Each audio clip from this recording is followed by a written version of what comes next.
Hi hello வணக்கம். நான் doctor Hema, yoga மற்றும் இயற்கை மருத்துவர். எனக்கு தெரிஞ்ச நிறைய பேர் ஹெல்த்தியான ஃபுட் ஹேபிட்ஸை ஃபாலோ பண்ணணும்னு நினைக்கிறாங்க. ஆனால் அதை ரெகுலராக கண்டினியூ பண்ண முடியறதில்ல. ஏன்னா ஃபுட் கிரேவிங், சுகர் கிரேவிங்னால. இதுக்காக கில்ட்டியாக தேவையில்லை. இதை ஈஸியாக ஃபிக்ஸ் பண்ணிடலாம் வாங்க. நான் சொல்கிற இந்த 5 டிப்ஸை ஃபாலோ பண்ணி பாருங்கள். Number 1, high protein and good fat breakfast.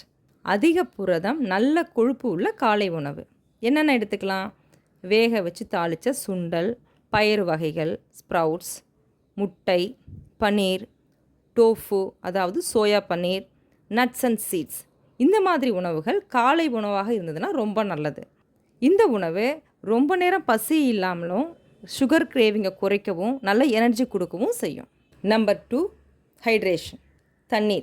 தண்ணீர் ஒரு நாளைக்கு 3 லிட்டர் தண்ணி குடிக்கணும். பல நேரங்களில் பசியையும் தாகத்தையும் நம்ம கன்ஃபியூஸ் பண்ணிக்கிறோம். Number 3, fibre. அதிக நார்ச்சத்து உள்ள உணவுகளை எடுத்துக்கணும். அதெல்லாம் என்னென்ன? ஃப்ரெஷ்ஷான பழங்கள், காய்கறிகள்.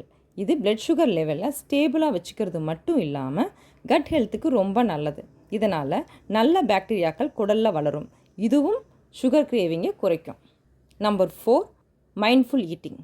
அவசர சோறு ஆபத்து அப்படிங்கிற பழமொழி கேள்விப்பட்டிருப்பீங்க. அதனால் நம்ம சாப்பிட்ற உணவு மேலே கான்சன்ட்ரேட் பண்ணி அதோடைய கலர், டெக்ஸ்சர், டேஸ்ட் இதை என்ஜாய் செஞ்சு சாப்பிடணும். இப்படி சாப்பிடும் பொழுது மைண்டும் டேஸ்ட் பட்ஸும் சாட்டிஸ்ஃபை ஆகும். Number 5, good sleep. நல்ல தூக்கம். தூக்கமின்மை ஹார்மோன்ஸ் லெவலை டிஸ்டர்ப் பண்ணும். சுகர் கிரேவிங் வரதுக்கு அதிக வாய்ப்புகள் அதிகம்.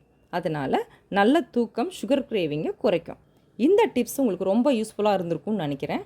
பிடிச்சிருந்ததுன்னா லைக் பண்ணுங்கள், ஷேர் பண்ணுங்கள், சப்ஸ்கிரைப் பண்ணுங்கள். நாளைக்கு ஒரு புது வீடியோவோட உங்களை மீட் பண்ணுறேன். தேங்க்யூ, பாய்.